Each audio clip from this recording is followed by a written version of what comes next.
Hey everybody, I am Largo most of the time. This is the Lair, and welcome to the AF3 where we explore the lore of the Valaverse.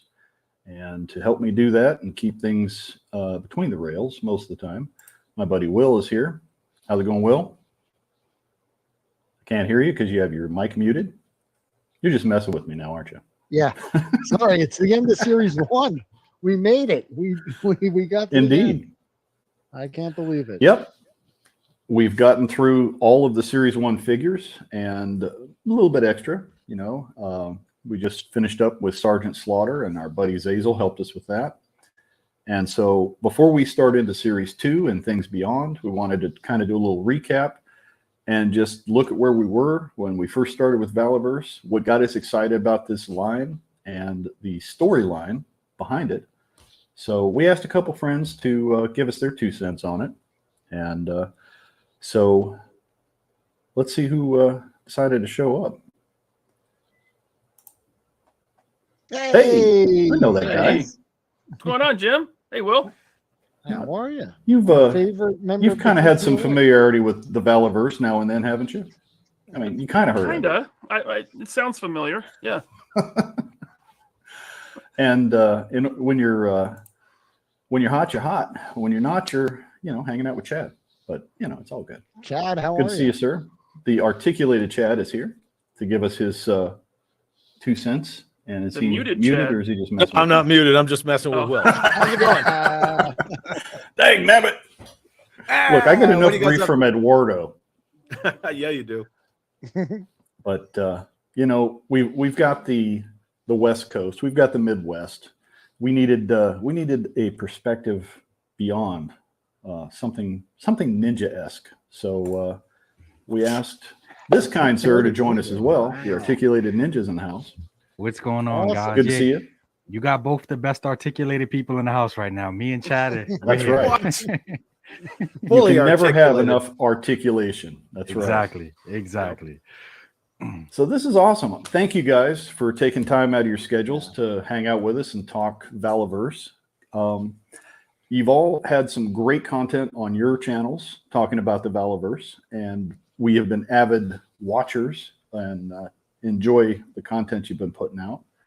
So this is a chance for you guys to kind of give us your thoughts on where it all started. We've been going over the Series 1 figures and basically the first 5 of the mission files, because after that we're delving into Series 2 territory. So we're going to go back through what we've gone through and look at that, and then we'll start looking towards the future Series 2, Series 3, and beyond. Sweet. So just to kind of give us a overview, I think we need to do a montage. What do you think, Will? Do a little montage? Montage. Yeah. All right.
Nice. All right.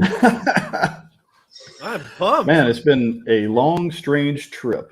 We began this at the beginning of the year. Will and I put our heads together and we're like, man, I love Valaverse. I want to do something, but I don't want to just do another toy review like 600 other people have. What can we do different? And we both kind of hit on the same idea that the storyline is excellent. And what's in the mission files and the lore that Bobby has been building with Bill Nedro and others, it was worth talking about. And that's I was shocked at how many people I talked to that loved the line hadn't read the mission files or hadn't, really delved into the story parts of it. So yeah, I was really hoping to just, shine a light on that because when I read it, I was thrilled, man. I picked up the mission files at Joe Fest 21, and the only complaint I have about the mission files and the story is that there's not more of it. It kind of came out pretty slowly, and I understand why, but I wish we were at, issue 50 of the comic now. I would have been reading the whole time. So I see a lot of collectors out there that buy Action Force, and they like to buy it for to supplement other lines or to kit bash and customize, and they don't know anything about the story. And I was telling them, I think you're doing yourself a big disservice because the story is pretty damn cool. And the characters. It was me. I was doing myself a huge disservice. It was me. Yeah. You could just, you can say it. You guys can say it. It was me. What's a new Colonia? Well, Ninja, when you first started into the Valaverse, I remember some of your first videos. You were very critical, but in a constructive way. You're like, hey, I want to enhance what I've already got. These look like some great army builders. I can customize with these. And when was it you kind of went from I can kit bash these to I'm all in on this line? When was that? Series 2? I think it was when I realized that I messed up and I didn't buy Bone Collector. That's when I think I realized because his character design was just so nice. Him and Carrick, their character designs were just so nice. And I was like, damn, I was looking at the aftermarket prices and I was like, I really dropped the ball here.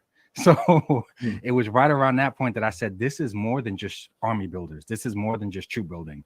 So I was like, yeah, I need to figure out who these guys are, why they look the way that they look. And I was interested then as far as lore is concerned. Yeah. Right. And Chad, I know you are a fan of military toys from way back. You probably don't go as far back as me. For me, it was the Fuzzy Head Adventure Team Kung Fu Grip guys when I first started. Right. Eagle-eyed Joe. Oh, yeah. Yeah. But, just like with the O-Ring Joes when Real American Hero came out, it was Larry Hama's stories that really enhanced and made me want to dive into that line. And same thing with Valaverse. It's the mission files that really hooks and tells you there's something here that's worth delving into. Yeah. I would totally you agree that's a fair comparison? Yeah, I absolutely agree. And if you play with Joe toys, but you don't read the comics, you miss a lot of the story, a lot of the history between these characters. You don't know that Stalker and Tommy Arashikage, aka Storm Shadow, have known each other since the Vietnam War. You don't understand the relationship and the dichotomy between Storm Shadow and Snake Eyes. And then when in '88, when Storm Shadow becomes a Joe, if you didn't read the comics, people are like, where did that come from? But if you read the comics and you understood the progression of Storm Shadow becoming a Joe, and it's the same thing with Action Force. And my love of G.I. Joe, it's not just the toys and the vehicles and the play sets, but it's the entire world building and the comics, all of Larry Hama's work, Ron Rudat's work, all of that sort of coalesces into that world. And to me, I am not a 1/12 scale collector except for Action Force. And I've said it numerous times. I don't collect classified. I don't even call it G.I. Joe. I just call it classified because there's no world building. There's no story. It's just like, here. Like, here's a Marvel Legends dressed up like a G.I. Joe. And and that's what it is. Like, but with the fact that they're pulling characters from so many different eras of Joe and throwing them together, it's like, these guys, it doesn't work. Yeah. But with Action Force, I agree. There is world building, there is a story, there's a lore. Ninja was talking about Karak, and one of the interesting things that I really appreciated about Karak is when you look at him, he was United States Army infantry. He was, right? And with the fracturing of the United States, he's not a peer. He's what we in the Army call a near peer threat now. And to understand why he is how he is, you've got to read the comics. And to me, that's something that G.I. Joe has been sorely lacking. And Bobby said, you know what? I'm going to create this whole new world. I'm going to set it in the near future. And I've always really loved that kind of future forward, because when A Real American Hero debuted in 82, it was future forward. Now, granted, it wasn't set in the future, but you have guys like Flash, you know, and then you've got like the jump jetpack. It's all future forward, the XMLR 14 rifle and things like that. But what Bobby did was he sort of took that, which he fully understands G.I. Joe, and he made something that was completely his own. And, you know, to get the Steel Brigade name, to get the Action Force name, to take something that was Action Man and then was Action Force and then was, you know, Action Force International Heroes, on and on and on to what it is now. When you listen to guys like Bob Breakin say, like, this is the future of Action Force, I really loved it. I loved how he just kind of took everything and tied it together. And then to bring in Sergeant Slaughter too. And it's Slaughter now. It's not that 85, 86 unstoppable Sergeant Slaughter. It's like, it's a dude with some miles on him, you know, and I love it. It's a whole different character than we've ever seen. And I said it, you know, when we first started the series, and I keep saying it, you know, most of the story elements I really enjoy are familiar. You know, they harken back to something from our youth, or, you know, they'll reference it in some way or be familiar to it, but they are completely new and original. So it's reinvented. It's not just rehashing the old thing. It's taking what was cool about something that we enjoy from our past, but making it original, putting a new spin on it. And, you know, that was thrilling to me when, you know, I first saw the Action Force name. I'm like, I'm familiar with that name. I know what it is. What's this all about? And it wasn't just a remake of the 80s Action Force. It was completely new. Mind blowing. Now, Ryan, you've kind of been in and around this longer than any of us because of your time with the Infinity Equation and then going to the 3POA. So you've kind of watched this since its inception almost. Were you there back when he was playing with prototypes and tinkering and tightening things up? Yeah, so I came upon Action Force, Valaverse Action Force, actually through another line called Army Alphas. It was a line that was kickstarted, and I went in pretty heavy on that because I was never a huge like G.I. Joe fan as a kid, but I did want to like supplement my Marvel Legends and DC figures with military guys, you know, or SWAT team guys, stuff like that, and that's what Army Alphas was trying to do. Well, we know how that went. And unfortunately, luckily I was able to get a refund, get all that money back, and that's when I discovered Action Force, because the first Kickstarter was about to go live, and I was like, well, this looks cool, but I don't want one of these situations like Cryptid Toys again, right? So I did more research, and I was like, who's this Bobby Vala character? And I was like, I saw him, you know, I was reading about him, like, oh wait, this is the Hasbro guy with the arm tattoos, the double jointed arm tattoos. It's the guy in the commercials with the Iron Man helmet and the Thor helmet. Well, I remembered him from a Shartimus Prime video when Shartimus pulled out a DC figure on him and Dwight. He said, hey, look at this Harley Quinn. Look at this Harley Quinn. She has double jointed elbows. And Bobby just gets this big old grin on his face. He's smiling. He's looking at Dwight. And you could just kind of tell, like, Dwight's face went red. He was kind of pissed that Shartimus did that. But it's great looking back at those pieces of footage, knowing what you know now after listening to Bobby talk about that. And it's like, oh, yeah, totally see that scene going a whole different way in my head now. Right. So I discovered this Action Force line. I thought it looked really cool. And for me, it was all about, hey, I'm going to build some SWAT team guys, some military guys to go with my Legends and stuff like that. It wasn't until, well, the first Kickstarter didn't make it. The second Kickstarter started and it made it. And we had Bobby on the Infinity Equation early on. It was early 2020. I don't remember exactly when, but and then he became a part of the show. Yeah. And so even then, I was still like, I just want some military guys, right? I didn't care. I didn't read the comics or nothing. A lot of the comics weren't even out yet. But then I did. Bobby sent me Action Force Mission Files issue 1 and I think 2 at the same time. And I started reading them, and I was like, "Oh, this is actually pretty cool," because the beginning of this comic, it starts off like a propaganda piece with the Swarm. Exactly. And that sucked me right in, man. I was like, "This is cool," because it sets up that mystery, right? And you want to learn more. And so that's when I really got pulled into the story of Action Force, and that's when I was like, "Okay, these characters are actually pretty cool." And I remember going back to, he didn't use Backer Kit, but he used some other website for ordering after the Kickstarter was done. I went back and I had to change my order because I don't think I had Condor or Bone Collector in my initial backing.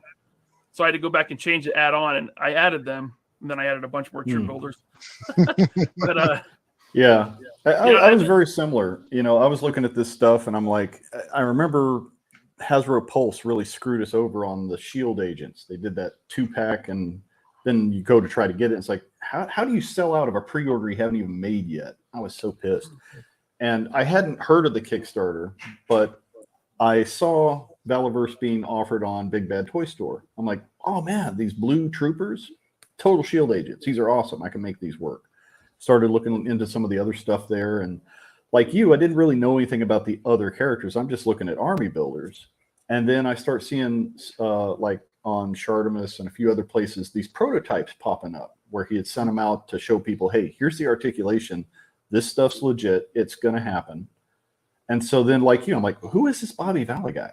Started doing some research, found the Valaverse website, ordered the comic books, and it's like, dude, I'm hooked. And went back and ordered everything. And fortunately, you know, that whole snafu with Big Bad, getting that first shipment in took a while.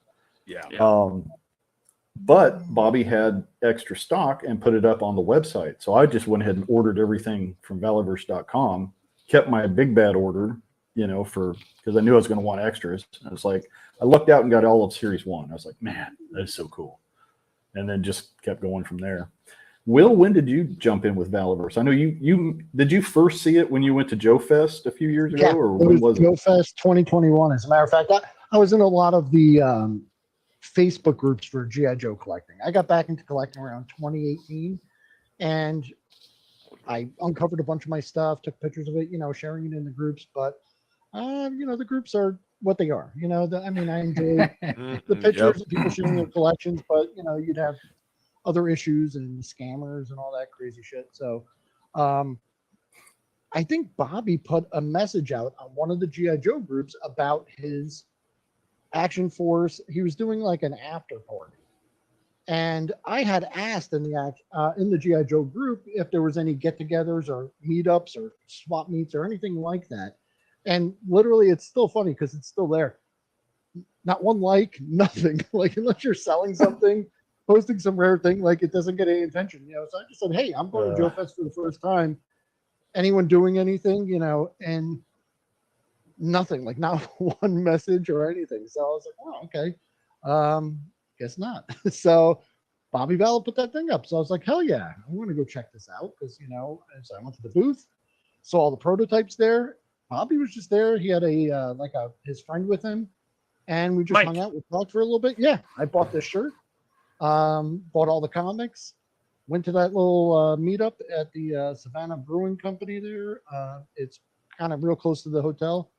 Met a bunch of really cool people. Like I said, just hung out for the rest of the night. Rest of Joe Fest was awesome. Had a great time. And was just looking forward to it. And it was a pretty long time after that. Until, you know, then I would say Iconicon that year was when, because they had Bobby on, they had, that's when they announced, you know, the Desert Rat. Right. The Infinity Equation guys were there. Analog Toys kind of started the whole thing. Analog, yeah. All of his videos on Action Force are what kind of got me interested. So when I saw the name Action Force, I was like, oh, you know, I went right to it. But that's pretty much where I came in. Cool. Yeah, like you, I had some familiarity with the name. When I was a kid, my dad got stationed in Scotland, and so I saw Action Man and the beginnings of Action Force, and so I knew the name, and I knew that it was Palatoy had taken, had done their own original thing, and then eventually brought in some of the Hasbro product and repackaged it as Action Force.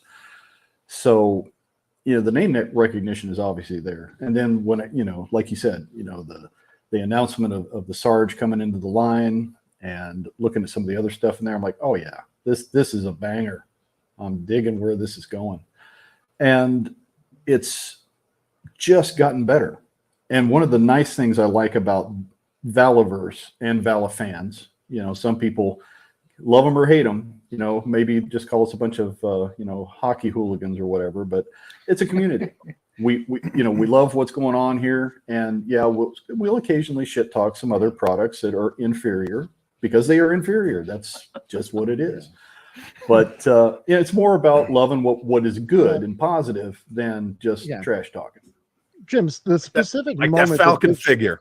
Yeah, the specific moment this show started was actually because of Tony from Analog Toys. He did a poll at the end of the year, a New Year's Eve poll on what was, I think he said it was the best action figure line of 2022. And then he had this thing, and it didn't work for me. Like, it didn't compute. I was like, wait a second. Classified? Right. How did Classify rate higher than Valaverse, considering the quality on that poll? And it's like, who are you polling? Mentally, that I could rationalize it was that people had this lifelong fandom of G.I. Joe and the characters involved, and Action Force was new, and people weren't as invested in the story of it. That was the only difference I could find, was that people didn't know that all the characters of Action Force also have a deep lore to them. And then that's when I was like, Jim, we got to talk about this, because I think that's the difference, and I looked, most of the videos were about the action figure themselves and not about the character, so people were to their credit, we've seen other people jump on that and really sing the praises, whether it be Articulated Ninja. Michael French did some great videos talking about the mission files. Of course, Tony at Analog Toys and several others. They've said, you know what, there's more to this. Check it out. And so let's do that. While I got you guys here, we'll just pop through some of the mission files themselves. Let's get my ugly mug down here and put some of our guests up here so we can hear what's really going on. I'm taking you down here too, Will. All right. Come down here in the basement with me. Ooh.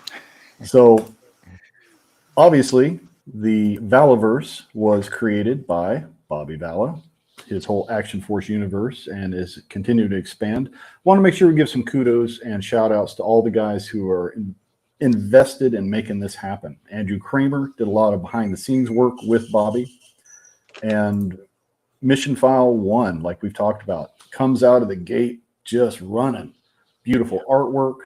Bobby Vala and Justin Bell wrote the prologue story, which starts out very much like a, kind of like Mission Impossible or like the old G.I. Joe mission file kind of idea. You've got a portfolio, somebody's giving a report, and you're kind of getting hints of what's going on behind the scenes in this world.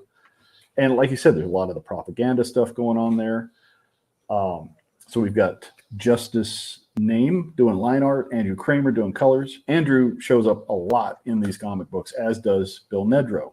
So Hindsight and Regret is a secondary story. Bill Nedrow wrote that one. Jason Moser, Andrew Kramer, and Swarm is the final story in this. And all of these tie in great because they're showing like different points of view of what's going on with the Swarm, what is going on in the former United States at this point. And you're thrown right in the middle of the story, and you're just like, whoa, there's a lot going on here. So, we've kind of covered, but what were your first impressions when you grabbed Mission File number 1? Ninja, when did you jump into the Mission Files? Honestly, I'm one of I am who you guys talk about when you're like, well, a lot of people use this line in the beginning for just troopers and they didn't jump on board right away at all. So me being just a few years younger than you guys, I mainly came into this line solely only concerned with, does the figure actually look nice? Knew nothing, absolutely nothing about Action Force in general. So I was like, okay, I need to do some homework, look at these characters. Do they look nice as action figures, but is there any lore to them? And I didn't get on until the later mission files. I literally had to go back and get one. And I just never have the time to sit down and just read a comic or a novel at that point. Like I don't have the time with editing and work and everything else. So I went back and I got a lot of this stuff and I was looking at the artwork to it and I was just quickly trying to brief myself on the lore and everything else to it. And then that's when I believe it was Ryan that recommended, yo, if you want to know about lore, you have to check out Largo's Lair. Like it was Ryan that recommended, like, nobody on YouTube does better lore related content than Largo's Lair. So then that's when I started, watching the videos and seeing, okay, these guys are going into depth at the same time that I can multitask, because I'm not, you guys referenced the G.I. Joe collectors. That's all about nostalgia. Everything with them is nostalgia. And if there's no nostalgia to it, they don't give it no shot. And on one hand, I can agree with that. But then on the other hand, I look at examples like Chad and I'm like, well, Chad knows almost everything about G.I. Joe. You know what I'm saying? He knows all the nostalgia, all the lore. But at the same time, he doesn't just close the door to anything else, to anything new, or to any other brand that's not G.I. Joe. So I wish more of those guys could be like him in that regard, as far as, no, there's a lot of lore in Action Force too. And there's a lot of, even if it's not, let's say within the States, known as much as Classified or G.I. Joe, the lore that's there, there's still a lot of lore that's here. But for me, mission file number 1 is something that I had to go back to, because I did not get on board. Like I said, I came into the line for troopers and I missed so much by doing that. So much. Yeah, and we've been fortunate with the special deployment series that Bobby's been able to reissue some of those hard to get ones. Yes, that's really been nice. And hey, we all want to aspire to be more like Chad, especially when we look at that Joe room, man. Yeah. When did you dive into mission file number 1? I was trying to think about when did I actually get the first issue, and I honestly can't remember, but it's been a hot minute. And I know that when I first saw it and I saw that Atkins and Brown cover art, it just like the weight to it, you can see like these swarm troopers, like they're dangerous. They're clunky, but they're not at the same time. And then you actually see that in the issue. And it reminded me a lot of the John Royal G.I. Joe art.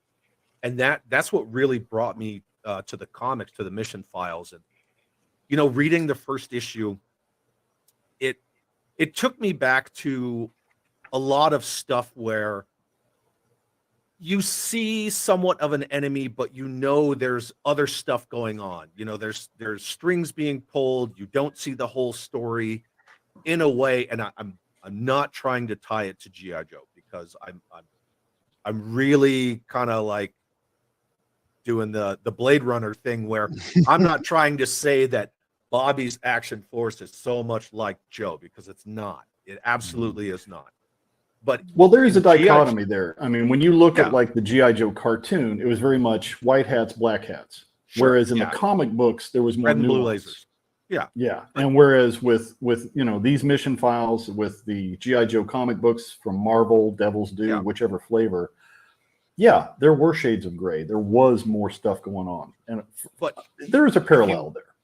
Yeah, but so G.I. Joe issue number 1 is all about Cobra Commander does this thing to get all the Joes in one place so he can see them and be like, I knew there was a special mission force and now I can see you, right? So I can come after you. And the first mission file of Action Force, that last page, the very last panel is that guy on the ground, right? And all his chunky matter and the swarm walking away. And I was just like, I'm in, man. I'm in. Nice. And that just sucked me in. And I like the figures, and it's so weird because I do not like 1/12 scale G.I. Joe. I don't. it's just something with me. I don't see it as it's like egregious. I don't see it as an insult, but I'm just like, yeah, I have Stalker. Sure, I got Spirit, but to see Steel Brigade reimagined, but it's still Steel Brigade, I was like, oh man, that's so good. And well, it's next level because Steel Brigade in G.I. Joe was just grunts. Here, they're an elite unit. They are, yeah. And you know, Condor, when I first saw Condor, I'm like, oh man, that's that, you know, white bread, all American, but he's not. He's not that. And then when I started reading about Condor, I was like, man, now I'm all in on this character. And I think not reading the mission files, not understanding the story, the lore, and things like that, it does a disservice to Action Force. That's fair. What do you think, Ryan? I know you're a comic book fan from way back. Did you dive into these just as a comic book fan, or because you had a connection with the Valaverse already, or? Yeah, I had already had a connection with Bobby because he was on the show by the time I got the first comic. And there's also, I should have brought it out, but I have a comic with Trigger on the cover, and it's kind of his backstory. Yeah, that's the one that came out at the Joe Fest. It was a special. It might have been Joe Fest 2020. Yeah. But so I read that one, and that kind of goes into a bit of Trigger's backstory and his relationship with Condor. But like I said, this one, issue 1, with the Swarm introduction and that propaganda piece. Yeah. There's the kind of the big splash page here. Right here. You need the benevolent protection of the Swarm. You need this one. Yeah. Yes. And there's this They're your buddies. guy. There's this corporate guy in a suit, and I'm like, so is this what happens when Apple or Amazon go too far and they have like this army, they build their own corporate army, like literal. I just thought it was really cool. So that sucked me in. And then there's the political intrigue, the fall of the United States.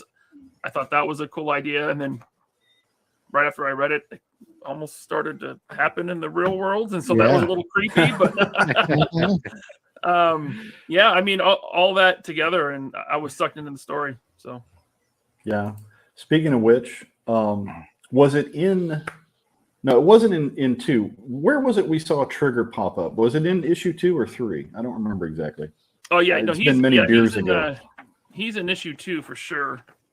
But he was also in his own comic, which didn't see a wide release. Were elements of that story put into the regular mission files, or was that its own thing? Because I never got that issue. That was its own thing. Okay. Yeah. But again, cover art on this, just the cover art alone is fantastic. I like putting it as a display behind my figures just for the cover art. And we meet Bone Collector, see what a nasty piece of work he is. You get to see the tactical reasoning of both of these guys. Just as Condor's springing a trap, Bone Collector's right there seeing what's about to happen as it happens. It's like, yes, they both get it. And then, just good stuff. Again, Bobby Vala, Justin Bell writing the story. Round 1 was Bill Nedrow. These guys just put together some great work. Mm-hmm. And just to back up a little bit, the issue with Trigger on the cover, that was kind of how Trigger and Condor met. Ooh, yeah, I'm interested in that one. Yeah, I think there were shades of that in. Was it issue 3? No, it was issue 2. Maybe it was issue 2 because you definitely see Trigger. I didn't know about it until right now, and I'm intrigued. I'd like to know more about that story. Yeah, because I remember that was the first place we saw the Scarabs. We didn't really know anything about them, but there's like one panel where you see it's an Trigger. It is an issue 2. Thank you. And you see Trigger just mowing these guys down with a heavy machine gun. And it's like, oh, yeah, this is going to be good. I like Trigger. He's probably one of my favorites. Not just because he looks like our buddy Zazel, but just because he's a badass. Yeah. I mean, you can't go wrong with an M249. Can't go wrong with it. Definitely get your attention. Yeah. I really should have reread these because I haven't read these in at least over a year.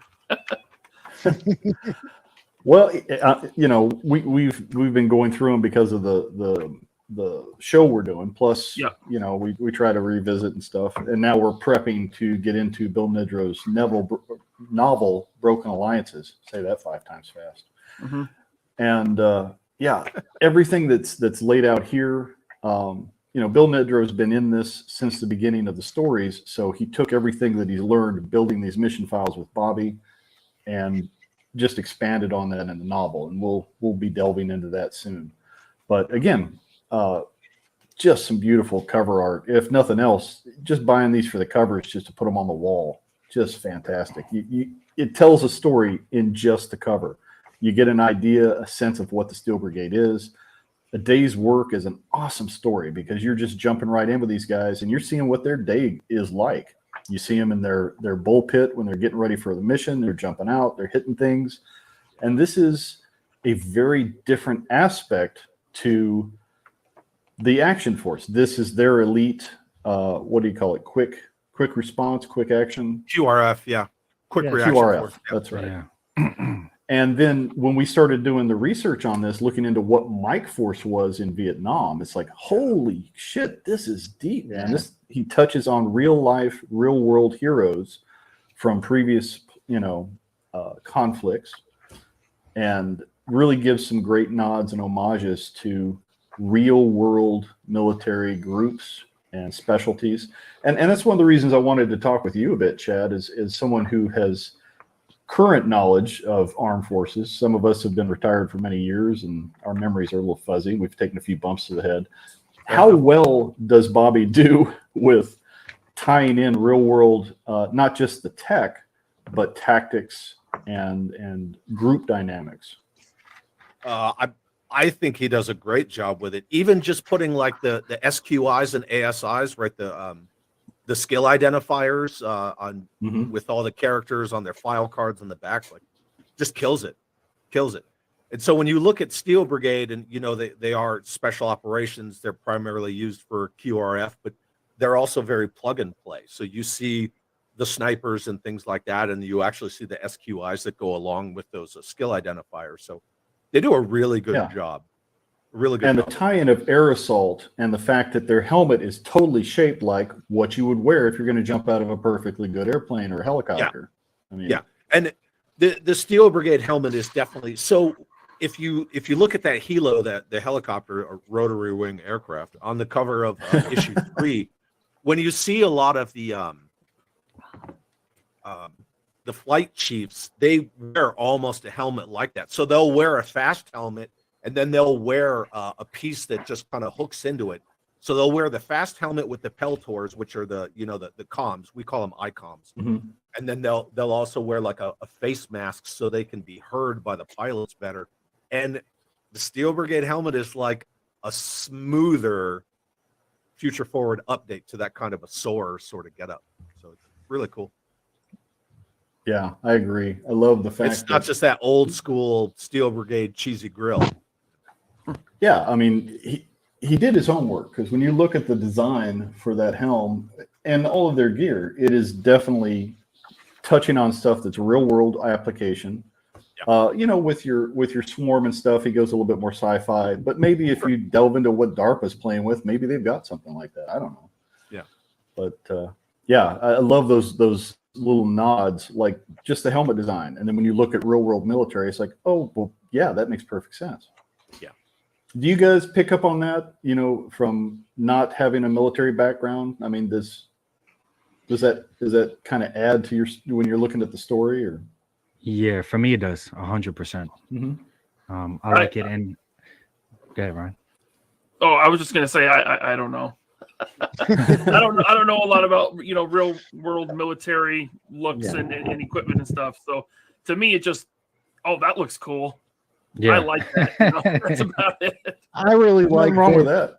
They individualized all the Steel Brigade troops you saw. They gave them little code names. They gave them personalities. Showed them with their helmets off. And the title of the story, A Day's Work, just shows these guys going through the motions. So they're not just disposable troops.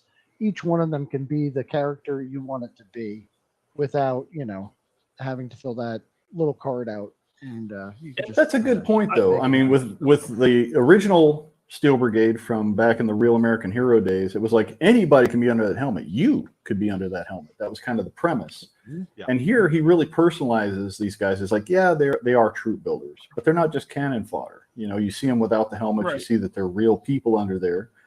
And the story, you know, now when I look at the figures, I'm thinking back to these mission files and what they can do, and especially when, you know, we've got the Series 3 female Steel Brigades out now. It's like, oh yeah, this is a nice setup we got going. Well, what I like about the Steel Brigade is that they're not, like you said, they're not just cannon fodder. There's not an endless amount of them. They are the elite of the elite. There's less than 100 of them, right? Right. So my goal is to get eventually 100 Steel Brigade figures so that I'm accurate. But no, but I mean, I think you're never going to catch up with Bobby. He's got the market cornered on that. He's got a whole room full. Yep. Absolutely. But that's part of the smart way of going about it with Steel Brigade. Don't make them nameless, faceless, because they're a complete opposite to the Swarm. And just like Ryan pointed out, there's only a finite number of them. Yeah. And the thing is, when you work QRF are the people that, and like I know this from personal real world experience. QRF are the people that you call like when you are just like your tits up, like you cannot complete your mission, you have too many casualties, you have too many numbers in an opposing force. And when we do QRF, we literally like fight in, break everything, fight out. And that's like, it's a dirty job. And you're almost like the fire department in a way. We would always fight with other branches or other people within the Army where they would just see us not really doing anything. And they're like, oh, well, you should give additional duties to the QRF guys because they don't do anything. It's like, and that's like a day's work. If I'm busy, it's a bad day for everybody. Yeah. Because when they don't think about all the prep. Yeah. When all the when prep you're doing in the downtime. When we go, it doesn't matter where you're at. Like you would have to have a phone. If we were in like Afghanistan, you would have to have one of those Afghani burner phones and things like that. You could be at the chow hall, you could be sleeping, you could be at the gym, you could be doing whatever you're doing. And we would have to put on a board like I am running the perimeter because they had to know where you were at all times. And when you get called, they shut everything down, the entry control point or the ECP, they close the whole thing and they post a guard at the inner and the outer ECP gate. And we just fly through and they just open it. Boom, boom, boom, boom. And we're gone. So like from what I was reading about, they did a real good job with the Steel Brigade. Real response time for them was about 15 minutes. It is 15 minutes. Yeah, that's universal. That has not changed. Like freaking badass. I can't imagine the logistics of getting all your gear and everybody where they need to be in 15 minutes. I can't even get my coffee together in 15 minutes. Not to really like go into too much, even though it's kind of open source and you could read about it. But we were in Djibouti in East Africa, and there was an incident in Kenya, and that's pretty far, right? And they were like, and so like the Force Operations Center, they're working on like how are they going to get us there, and they're like, you're going to get in a C-130 and you're going to go down to Somalia and you're going to refuel and then you're going to hop to Kenya and the flight time is this and blah blah blah, and like, yeah, we had drones over the area and it's just like boom boom boom boom boom. It's that fast, like the way the information flows, it's so quick. Did you spend a lot of time in Djibouti? Oh, leave it to Ryan. You just like saying booty. I know. My man. There's actually a deployment shirt that says so it says, I'm so deep in Djibouti that I'm in Chibeli. the man, my wife, she has that shirt. Nice.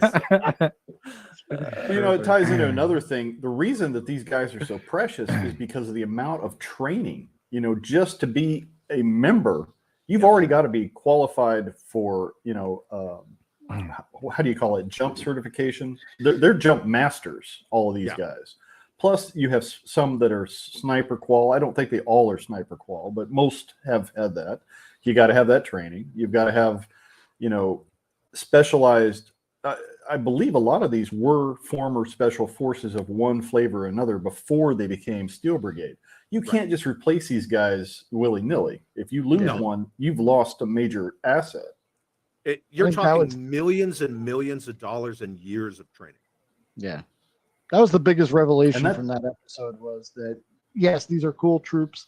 They, they are based or, similar to one that, was launched many years ago. But when, Jim, you did that research and we, dug deep in there, I was blown away about, how much or how badass these guys really are. Mm-hmm. Yeah, it's been a real education. My dad is a Nam vet, but he won't talk about Nam, and I don't push. So looking into it for myself, and again, I credit Bobby Vala. If he hadn't done his research to know to put the Mike Force and other things in there, I wouldn't have known to go looking for that to see what these guys are based on. It's like, it goes deep, and I dig it. And that brings us to, Mission File 4, talk about going deep. He went deep into the lore and got the Sarge from the glory days, but then reinvented and created a new character that is nothing like what we saw in Real American Hero. Whether, did the Sarge ever show up in the comic book? I can't remember. I know he was in the cartoon. I don't think so. But, that version of the Sarge was a larger than life. He was a cartoon character.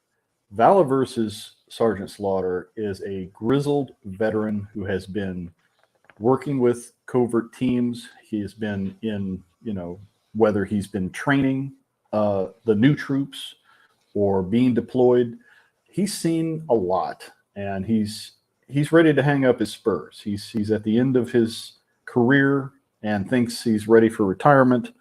And then all hell breaks loose in the world, and he gets pulled right back in. I love the dynamic and the way he took modern day Sarge and said, how would this character react now, or in 5 minutes in the future, or wherever this is set? It's well done. Yeah. Ninja, do you have much familiarity with the classic Sergeant Slaughter, whether from wrestling or Joe? Yeah, my dad was a big fan of Sergeant Slaughter in general, so I always remember seeing him on TV, seeing him just talk about him in general. So it was really cool for me when I was able, when Vala brought a modernized version of Sergeant Slaughter into the lore and the franchise, and we were able to have that commonality with each other. Like, hey, you have your Sarge from back then, now I have my Sarge for now. That's cool. I hadn't thought of it that way. That's a very cool way. Zazel's the same way. He loves any flavor of Sarge, so he's always looking at this and going, man, I love that there's a new story to tell. Mm-hmm. How about you, Ryan? Were you a wrestling fan as a kid? Did you like the Sarge back in the day? I did, yeah. So I wasn't hardcore into wrestling as a little kid, just because it was so rare that I was able to watch it on TV. But anytime Hogan or Sarge were on, I was, oh man. I was ready to go. As far as G.I. Joe Sarge, really no connection to it all. I remember I had a cousin who had the figure, and I thought that was weird because he's a wrestler. What's he, G.I. Joe? Because I no weirder than the fridge. Right, and that's another one. But yeah, so for me it was always the wrestler. Of course, over the years you discover, okay, this is how it works. Robert Remus, he can license out he owns the character, so he can license it out to whoever he wants. And so he was in G.I. Joe, and now the big announcement when he came to Action Force, I thought that was pretty cool. And I thought that it definitely put a spotlight on the line bigger than it was before, right? Yeah. And I think that's when it really started the Kickstarter had already funded, but I think that's when people really started to recognize this line. And then the comic came out. I want to say I got my copy Joe Fest 2021, somewhere around then. That sounds it about was right. pretty. It was pretty new. And reading that story, like you said, an older grizzled Sarge called back to action. It was cool. I liked it. Yeah, and we've said this before. We'll say it again. Kids, you can like both. I like G.I. Joe. Right. I like O-Ring Joe. I like, I like Adventure Team Joe. I like different iterations. My personal favorite is G.I. Joe Resolute, which I think is very similar to what Bobby's doing here as far as good storytelling. Yeah, Resolute's I'm not a big fan of the modern classified just because of some of the QC issues, the Matt Damon face. There's reasons, but it has nothing to do with Joe as a brand or an IP. It's just where they are currently. And with Valaverse, we haven't seen those missteps. He's keeping a tight rein on what he's doing. He's got a mission in his mind of where he wants to take this. And I like everything he's done so far. And moving right along, the alternate cover definitely ties into something that we're speculating on. We have no real data. We're just spitballing. There is some bad blood between these two characters. Yeah. I definitely get an impression that they know each other. They're both veterans. They both have been around the block. And I think they have ran into each other before, because the way Sarge goes after Karak in this issue, there's a hate on there. Yep. Thoughts? No, I mean, it's immediate. He says, throw down some cover fire. Once he sees him, he's like, I'm going to kick his ass. And it just spears him right through pretty much. the window. But it says a lot without saying a lot. It doesn't go into the deep history and outline everything, but it's just those little hints that it drops. It kind of reminds me of the first Star Wars. A lot of things were referenced, right? Yeah. And a lot of it, those references weren't fleshed out until the last few years. Yeah. Right. So and not well either. I mean, I loved Empire Strikes Back Boba Fett. I don't need his backstory. I know he's a badass. Don't lift his helmet. Don't tell me all the lore. Just give me the cool guy and leave the mystery. But that's just me. Right. Yeah, there's an art subtlety of animosity. There's an art to it. Yes. Right. And man, this to me is the quintessential mission file. This was, this was almost a tearjerker. It's a powerful story. And once you've delved into the previous issues and you learn about Condor and his sense of honor and how much his integrity matters, and then seeing him put in this position where it's like, do I serve Queen and country and go back home and do what I should do officially, or do I stay here and do what I feel is right in this situation? And it's not an easy decision, and there are consequences he's going to face. Yeah. And spoiler alert, he stays. So. Yeah. don't tell him that. Yeah. What? Man, what do you mean story. Darth Vader's his father? Yeah. Who loses their hand? What? Don't tell me. No. But good. Not only do we get really great in-depth, gut-wrenching story about Condor, we also get more insight into Karak and his 4D strategy, or however you want to put it. But 4D chess. Yeah. He's definitely outmaneuvering everybody. But so I can't say enough good stuff. I mean, we know where we are with this stuff. It's good. Yeah. If you haven't read them, get them. If you didn't get a chance to get these hard copy, they are available on Comixology, and there will be a trade paperback coming sometime in the very near future, according to Mr. Vala. With Check all them 8 out. issues. Yeah, that's right. Because we're only covering the ones that cover the Series 1 guys. Of course, 6, 7, and 8 delve into, Series 2, Series 3 figures. And then back in issue 3, we've got a whole Eclipse story we haven't even touched yet, which is really well done. But again, great cover art, great stories. This is one of the first times I've opened this book in the last year, like I said before. But I gotta say, man, Alex Sanchez, and he is a friend of mine, so I might be a little biased, but his artwork is just phenomenal. I mean, this page with the Steel Brigade there, this is fantastic, man. This is so good. Dude, his artwork, his artwork is so good. It makes the action figures look better in my hand. Yep. Yeah. That's what it's about. Like, totally enhances and ties in with where we're going. I mean, the artwork that we see from Andrew Kramer and the other gentlemen who have worked on this definitely delves into the flavors and the nuances of where the story can go. And Bill Nedrow has done a great job with the Broken Alliances novel. We will be covering this on the show in the very near future, probably right after Valicon/Joe Fest. And that brings us up to where we are today, gentlemen. Thank you for your time. I know you guys have other things to do, so I won't keep you too much. One last question, just lightning round. What do you think of the AF3? Are we doing a decent job? Is there something you want to see us improve on? Other things you want to see in the future? Are we just a couple of knuckleheads with a webcam? Give it to us straight. I'll go first. I'll go first. You guys should quit. No, I'm kidding. I really like that there is like a unofficial official fan show for the story, specifically the lore of Action Force, because everyone talks about the figures, right? We're all talking about the figures. We all love the figures. But for you guys to be such big fans that you started a show about the story itself and the lore, that's pretty cool. And I think you guys are doing a good job, man.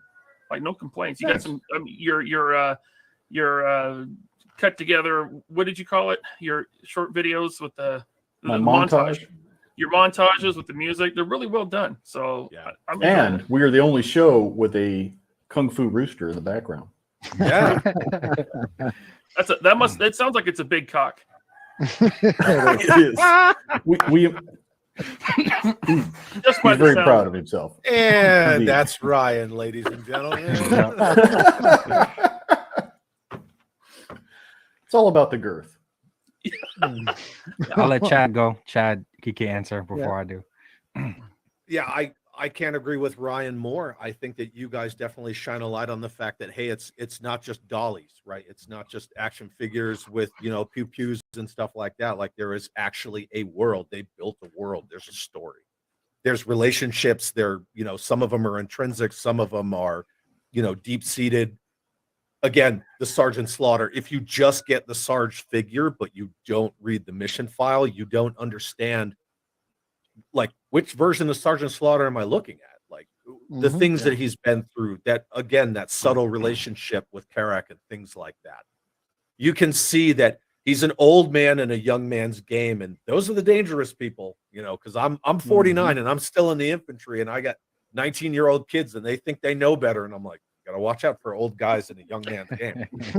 So I definitely think that you guys shining a light on that, and the fact that you explore this stuff, the detail you go into, it's very useful and it's good for the community. So yeah, I totally agree. And the screaming rooster just makes it. Yeah. Ninja.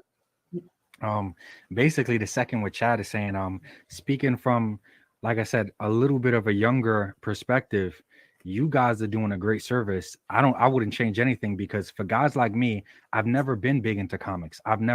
I just look at the action figure and I'm like, just looking at the thing, I'm like, this thing looks awesome, right? So I didn't need the comics to make it look more awesome, but you guys revealed to me how much more awesome it could be if I actually do check out the lore. And I do, because the artists, like you said, the way that these guys are drawn, I try to make it look like that in my videos, and I try to make my videos super visually appealing. But in my mind, what I'm seeing is the cover art. I'm seeing that stuff in my mind, and I'm just trying to put that on screen. And it's so difficult and hard to do sometimes. But for guys like me that are always trying to multitask and always so busy, and it is super helpful. Super. I cannot underestimate. It is so nice to be able to put on one of your videos in the background while I'm editing, and at the same time I'm doing the stuff I need to do, I'm also getting up to date on what's happening in the universe of Action Force modern day. Like, that is really cool. So I appreciate it. I wouldn't change a thing. No. But thank you, gentlemen, for the praise. Your checks are in the mail for all these. You're right. I really appreciate your time, and I really appreciate you coming to talk about how much you love what the house that Vala built. It's groovy stuff, and I'm looking forward to where we're headed. So we've taken a look back at Series 1. We're going to be looking at Joe Fest, Valicon pretty soon, and then we're going to hit the ground running with Series 2, Series 3, and everything beyond. So thank you, everyone. Thank you, Will, for helping me to keep things, thank you, keep the wheels everyone, on the bus. for for coming by and talking about Valaverse with us. This is exactly what we wanted when we set out to do this, and you've made all my dreams come true. So thank you. Thank you, guys. Mission accomplished. Thank you. So Yep, thank you. everyone have a good one. We'll see you in the very near future. Take care. Thanks. Later, Joe.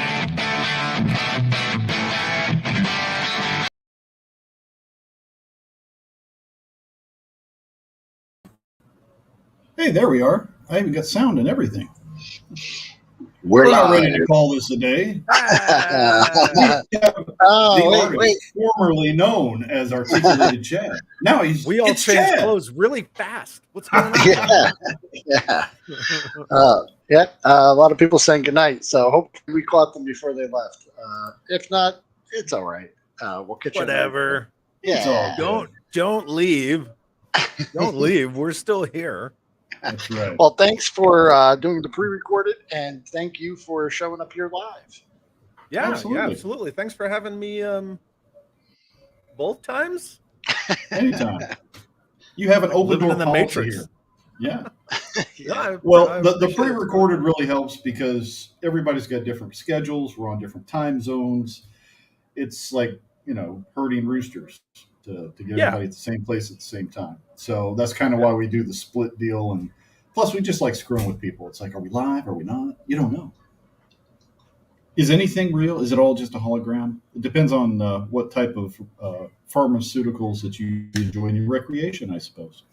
When I was a kid and I used to watch like older television footage that was all black and white, I thought the world used to be in black and white. Because I'm like a little kid trying to understand, like, why is this show in black and white and this show's in color? And Indeed. I was like, And there used to be no color in the world. Rostafibian, you don't see us from the waist down. You just don't know. That's part of the mystery. We're going to leave it. It's like Boba I Fett's have pants helmet. on. I have pants on today. Yeah. I have pants on. Very cool. Man. I have to say, I got to scroll back through the chat because there was like that interim period where I knew we were about to go live. And so I killed my YouTube. So I couldn't really respond and say thanks to these people, but keep on collecting. I want to say thank you for that nice comment that you gave me, and GeForce Racing 20 as well. That was really cool. Man, they just let anybody in here. Oh, Oh, and I'm leaving. What's up, Bobby? What's up, guys? Mr. Hey, Bobby good to Vala, see ya. welcome. How's it going? Thank Figured you for I'd stopping drop by. in for a quick couple of minutes. I really appreciate that. I know you're super busy. You got ValaCon and you got shipments coming in. You got stuff going on, but we appreciate your time. And we No problem. appreciate your product, man. We love what you're doing. Thanks. You guys are Probably awesome. still scratching your head over some of those trivia questions too, right? Oh man. And I knew it too. I was like, you know what? I bet I'm gonna have a bad showing. I was like, I got an audience. It's gonna be bad. That's all right. It's I all was there right. with you. We went through those questions and said, which ones will screw with Bobby the worst? That's the question I'll ask. There were no hockey questions. That wasn't right. I know, right? I felt like it was very much tailored to Tony, but I'm still saying it was rigged. That makes sense. I agree. So, as you've seen from the stuff we put together, we've been really delving into the mission files. We're going into Bill Nedro's novel soon. Hopefully, we'll get a hold of Mr. Nedro himself and pick his brain. When did you guys get together and start collaborating on the story stuff, Bobby? Was that something you started solo and then pulled other people in, or? I'm trying to think. I know that I met Bill for the first time during the last Joe Con, which I guess was 2018.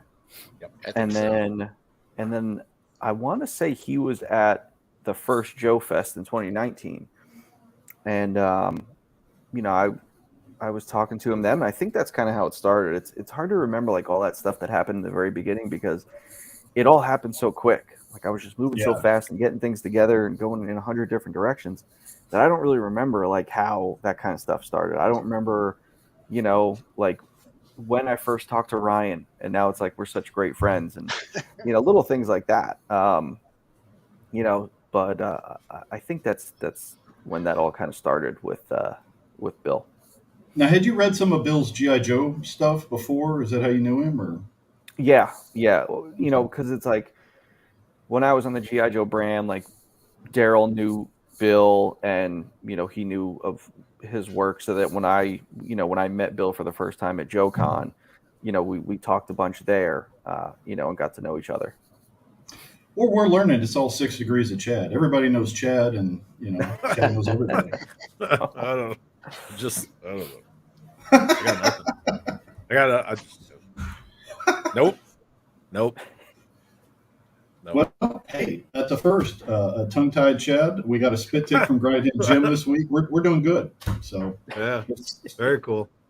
We're making show history here, kids. I've been currently diving into some of the old Fuzzyhead Adventure Team. Oh, there you go. I know you've got a love for some vintage stuff. I know do. The O-rings were kind of your ballywick as a kid. Did you ever get into the other versions of Joe? No.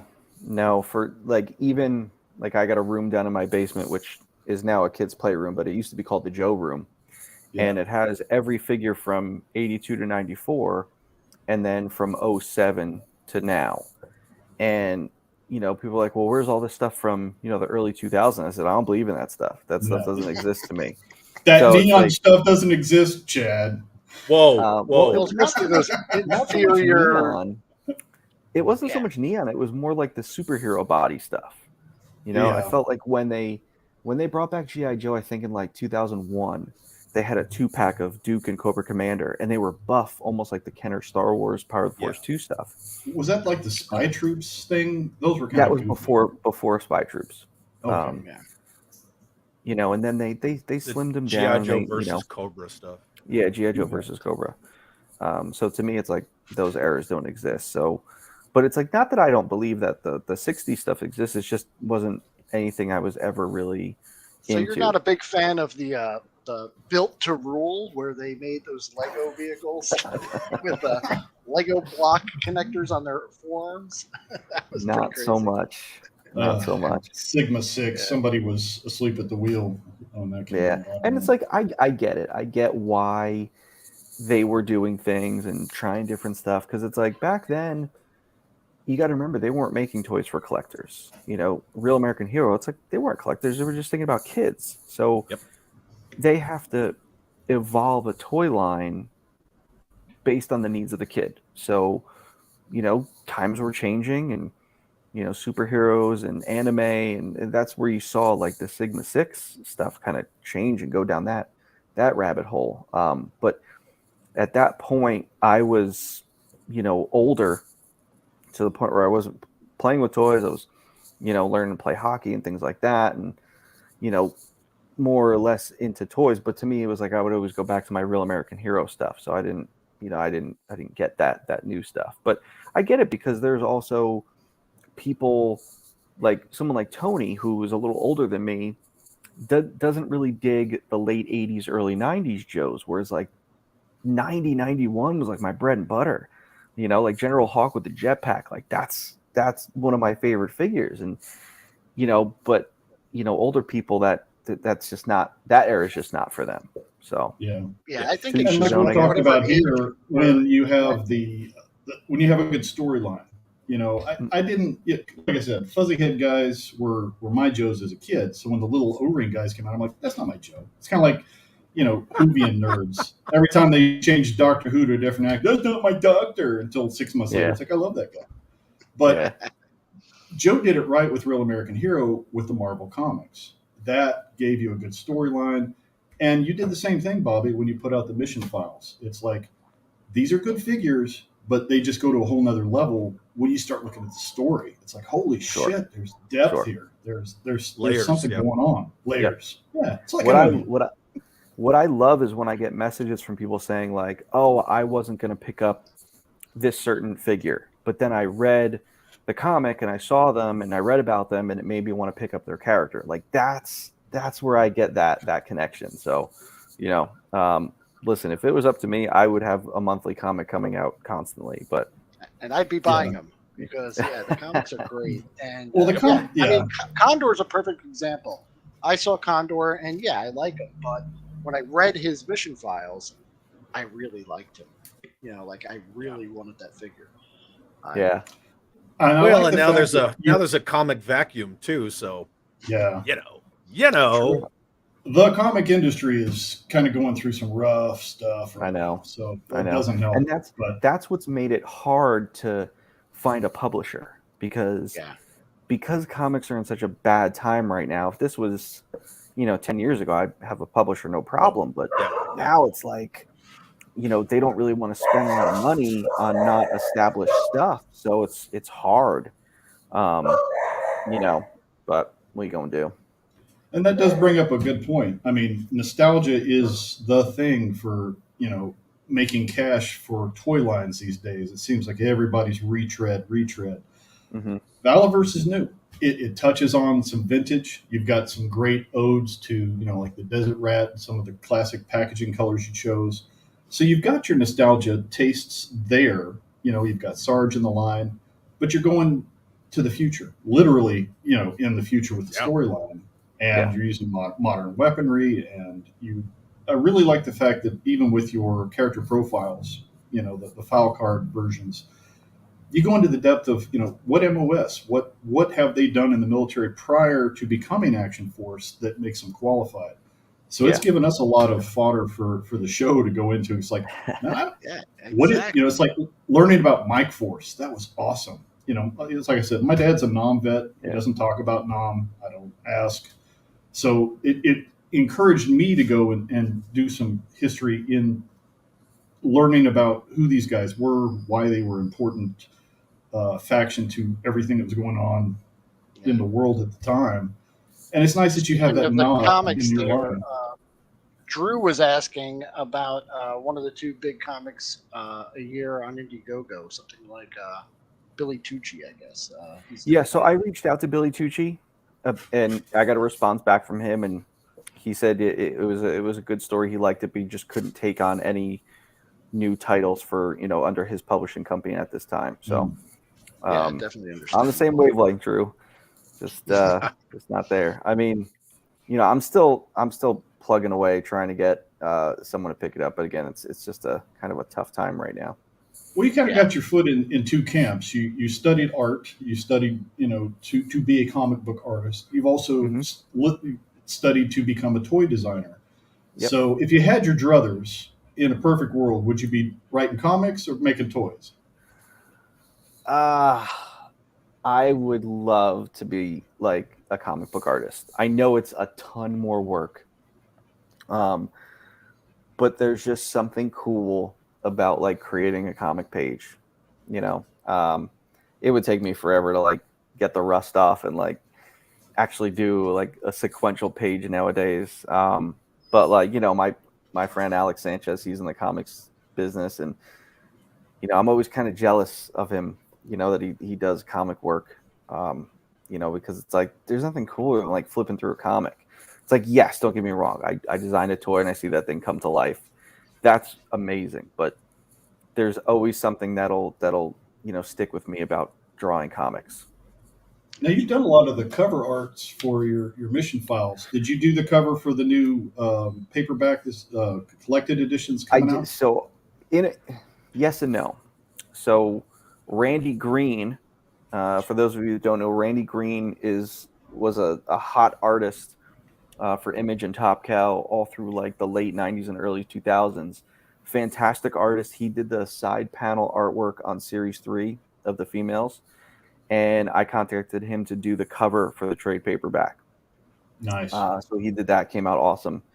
And I like, it's not just Randy, but so any artist that I've ever hired to do work for me, if they work traditionally, I get the art from them. So I have every piece of original art that was non-digital. That's so awesome. All of Alex's pinups, all the covers, Robert Atkins covers, Nitho Diaz's full 22 pages for issue 5. So, Randy sent me the cover, which is awesome to see his work.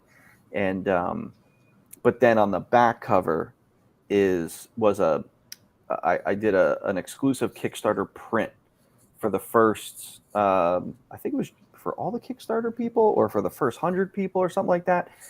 or they ordered it or something. There was a print that I did that was my artwork.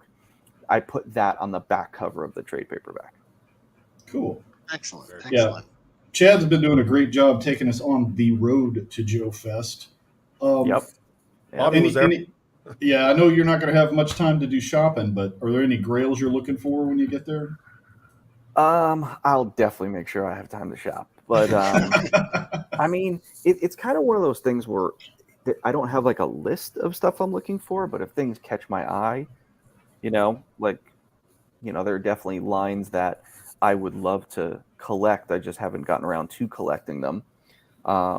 There's still some holes in my vintage Star Wars collection, but the things that I need for my vintage Star Wars collection aren't really like stuff you usually find at shows. It's rarer pieces like mail away coins from Power of the Force, that sort of thing.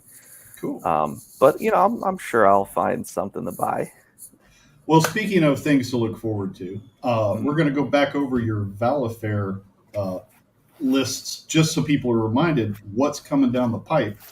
And get your wallets ready, kids, because stuff's coming. Do you want to see something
Well, my PowerPoints suck. Thanks. That damn rooster chewing on my internet cables. I always get great job, Jen. problems. That was awesome.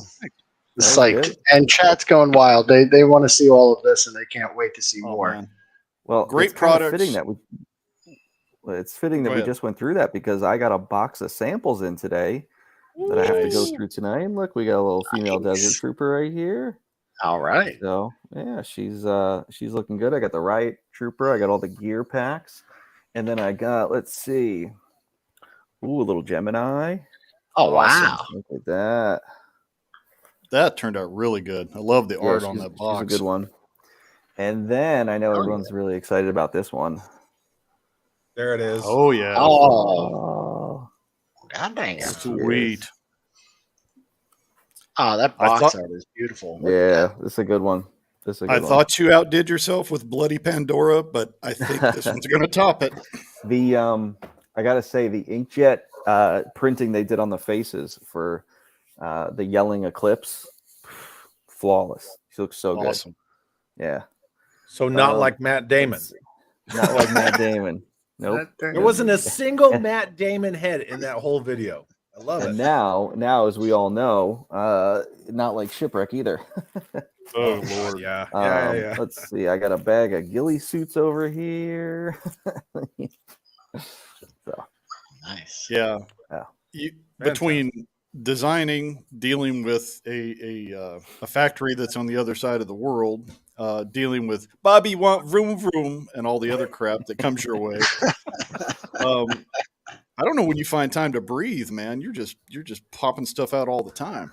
Yeah. Yeah, I mean, it's definitely a full-time job. I wouldn't say it's a 24-hour a day job, maybe like an 18-hour a day job, but it's like I still come home every day at dinner time and have dinner with my wife and my kids and get the kids to bed and stuff, play hockey a couple days a week.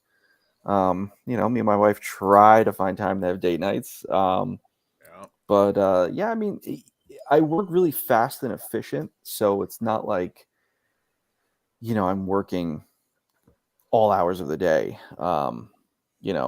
I keep up on, I'm constantly checking my emails like every 5 minutes, but other than that, try to find time to not, get consumed by work. But well, that's good to hear because I've wondered in the past, how the hell you do it because with all this stuff coming out and but it's good to make time for your family and yourself because as much as you love doing this, once you start doing it, as a business, it's a job. Sure. Yeah, that whole work-life balance thing. I know, Chad, you've got 2 active duty members in a household. That's got to be crazy trying to work schedules. And Bobby, with everything you're doing, it's impressive. It's very impressive. It is. I mean, it's when you stop and think. What I have to do more of is stop and enjoy things a bit more. My wife has definitely told me that. Because like I just go. I'm kind of just on to the next thing and on to the next thing and on to the next thing. But there are times where I've recently started enjoying things. It's like I got these samples and I ran upstairs and showed my wife Eclipse. I'm like, look how awesome she looks. And then I got with everything you got and what's coming in the future. Without spoiling anything, how much of what you wanted to do or what you initially set out to do have you gotten done? Would you say it's like, 80%, 90%? I mean, it was always my plan to make this like a giant IP that kept going, like Real American Hero. Look how many they did, like 300 and some figures. It's like I always wanted it to be like that, and I wanted, if anything, I wanted to be on like more new sculpts by now, like Series 1, Series 2, the SDS. There's a lot of new parts, but there's also a lot of reuse. And this year, 2023 is going to be the last year where I use kind of the current library in mass. Like I'll always be using parts here and there, but I'm not going to keep using these bodies. Like in 2024, I have all new bodies coming. Because I want to start, you got to evolve the figures. You want to, get to the point where you have more unique looks and that sort of thing. Well, to your credit, though, Bobby, other companies will just do a repaint and say, "Oh, look, it's a new figure." It's like, no, it's not. Your Snake Eyes I'm not going there. Your use of all the parts is very unique. You add enough new parts to give you a new character. And it does make them uniform. They look as though they're part of the same team. So that makes sense. And it's like if I do a repaint or something like that, I try to at least give 1 or 2 new parts. It's like, when Series 2 came, I was able to introduce new parts since Series 1. Then the SDS, I added a few more new parts. I think, I'm trying to think of how many actual like repaints. I know the Swarm Sentry was a straight repaint, but and obviously the troopers are made for that reason. But as far as characters goes, I don't think I have any other. The Night Op Steel Brigade, but it's been very few. And then the females, were all unique sculpts, and I'm going to be doing more new body parts for the females for 24 also. Nice. So yeah, I just wish I was more along with that stuff. But it was like once Series 1 like took off, it was like I had to keep up with the machine. And and then it was like, holy crap. And then Series 2, and I split it up 2A and 2B. And then, I got the SDS stuff out. And then along that line, like I was like, all right, I got to work on new sculpts for 23. And then that didn't happen. I kept pushing stuff. And then I started working on the vehicle, and then getting the females, and they were delayed a little bit. And there's not enough time in a day to work on all this stuff. And it's not like I've, people are like, oh, the Valaverse team. The team is me. I mean, my you my and the rock in your pocket. Yeah.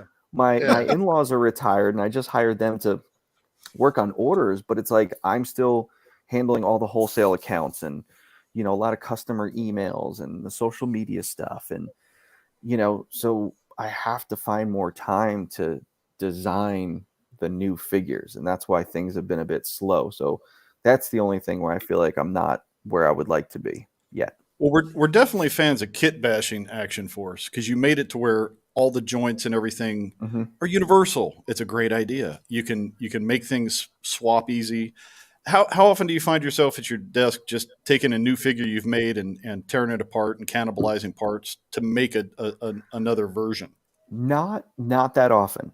I don't really have that much time to play with my own stuff. However, and I plan on the individual that helped with this. I plan on doing a show where me and him tell the story about how this came about. But the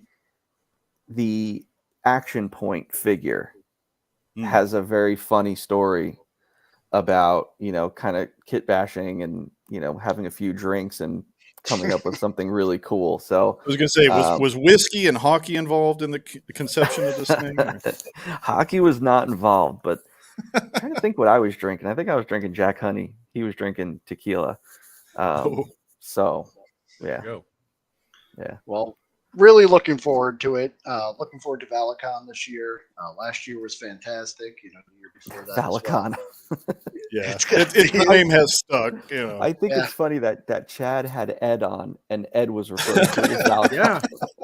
Yeah. The funny thing is Ed was the first Road to Joe Fest because it's Ed Schumacher. It should be, right? And I knew I was going to kick it off with Ed, and he and I joked about Valicon, and he thought it was hilarious, and he loves it. And then I had you on, and then we joked about it. Then I had Tony on, and we joked about it. Then I had frickin' Ryan and Jeremy on, and we joked about it. Then I got called a shill, and I was like, yes. I got called a shill. And I'm like, shill for what, dude? And I'm like, it's just a joke. But whatever. Yeah. It's like, and we constantly say this, kids, you can like both. I like Joe. I like some classic Joe. I love Valaverse. You can crack a joke. It's okay. Just quit. They're toys. Stop.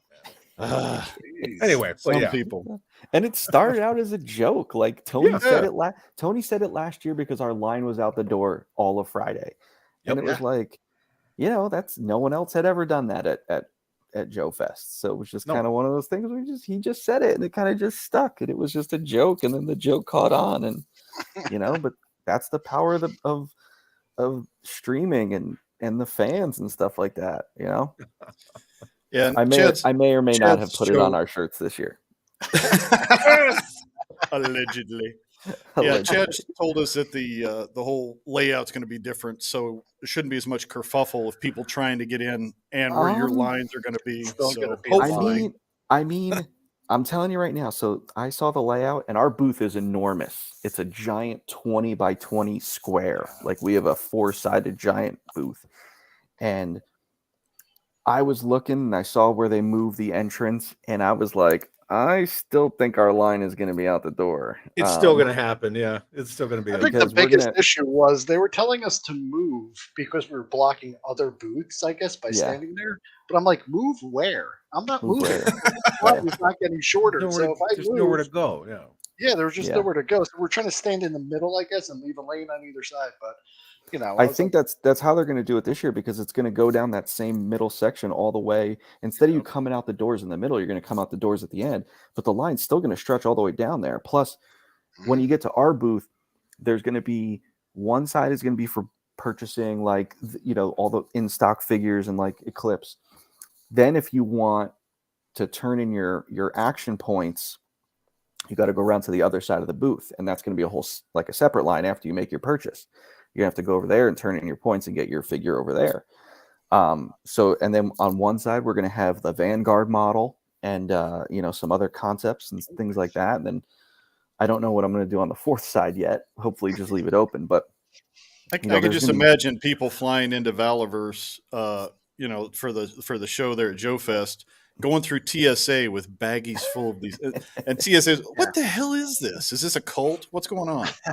Right. I've got all mine clipped out. I'm sending them to Will so he can take them to the show. You guys are going to be herding cats. Yeah, it's gonna. I'm telling you, it's gonna be an absurd amount of people, because we have a ton of exclusives this year. We have the Eclipse, we have the vintage Tonys. We have the Action Point figure. We got the trade paperback that'll be there. All the in stock figures. The new SDS3 series will be there. Yeah.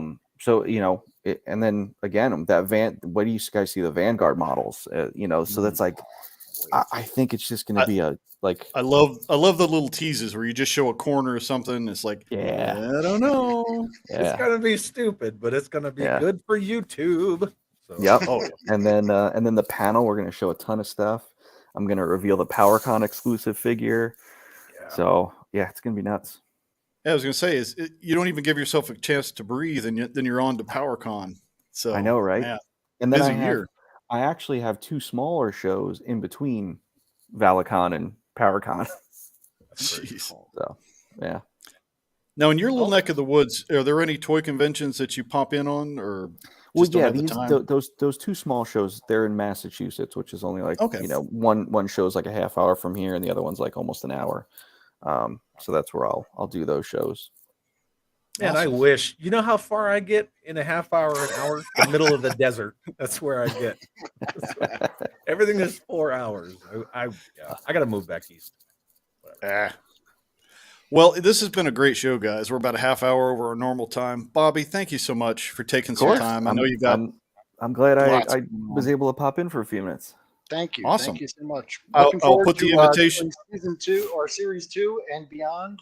So you keep making them. We'll keep talking about them. Awesome. That's it. We're going to talk about the novel next. We've had Chad come on to our Infinite playlist, so I'll extend the same invitation to you. If you ever want to get away from talking toys and other stuff and just bullshit about music, hop on sometime. We'll put a show together just to talk about something other than plastic. All right. It was very fun. Yeah. Cool. All right, guys. I am going to go get myself a tasty beverage, and I will play our exit. Thank you, gentlemen. All right, guys. I'm gonna hop out. Thanks everyone for tuning into the show, and I'll talk to you guys soon. Good to see you again, Bobby. All right. See ya.